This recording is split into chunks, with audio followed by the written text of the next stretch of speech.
She gets jealous when I laugh at something else. Like if I laugh at my computer or my phone, she'll come from out of nowhere and be like...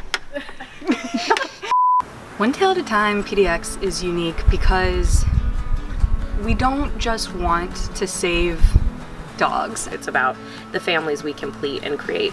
We do have, hundreds of volunteers and fosters, and OTAT as an organization is primarily volunteer operated.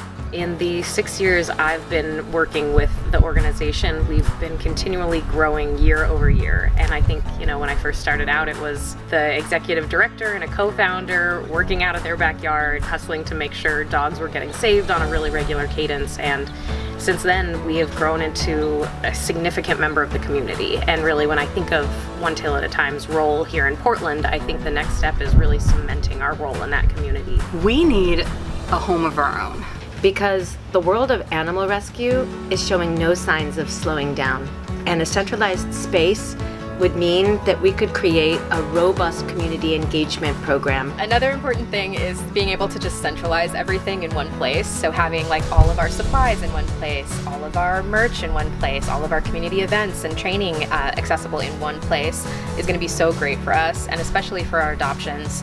It's really nice to be able to provide those resources to our community, and right now we have the resources and we can deliver them to our community, but it's kind of piecemeal and it's sometimes hard to deliver it kind of effectively and efficiently. We have officially gotten over 1,200 dogs and 11 kittens into homes, and we can't grow anymore without a home for ourselves.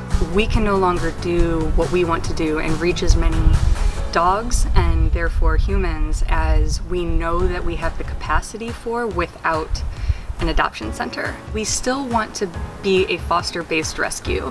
We know that dogs do better in foster homes. It allows them to decompress.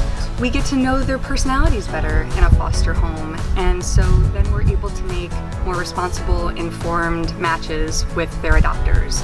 And so an adoption center will just allow us to have more dogs adopted faster because there will be a place for folks to meet them, space to get to know each other, and hopefully we'll be able to then get to the dogs that are still waiting for us to spring them from a shelter and get them into a foster home and then a forever home. One of the reasons we need an adoption center is for situations like Hotrod. He came from Presidio, Texas with our rescue partner, the Underground Dog. And we knew that he had no use of his back end. So as I found out more about Hotrod's story, I learned that he was actually a owner surrender in Presidio. They were surrendering him to be euthanized due to his long-term mobility issues. So he came to Presidio with Heather and Sergio, and when Sergio went out to meet him, he immediately thought, no way, this dog, we can't euthanize him. There has to be something we can do. So he took him back to Heather. Heather got him into a foster home that got him into a wheelchair, and they just were like, what can we do with this dog? Our plan was to get him to Portland and get him into one of our vet partners, Brooklyn Yard Vet, get him the best care possible and find out what was going on with him. Hotrod is an unusual case. By the time he arrived in Portland, despite having some medical intervention done in Texas, his condition had pretty rapidly declined and was definitively diagnosed with a fungal infection called coccidioidomycosis, or otherwise known as valley fever. It was a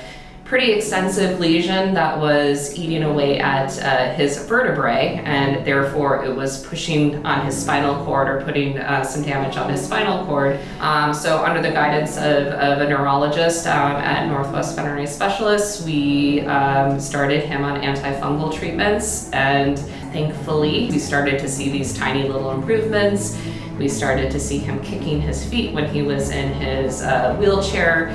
We started to see him start to move his legs. I think it was just within 3 months he started to walk, and from then it's been explosion of movement and energy. He's running, he's playing. I think he surprises us every week. He's a great dog.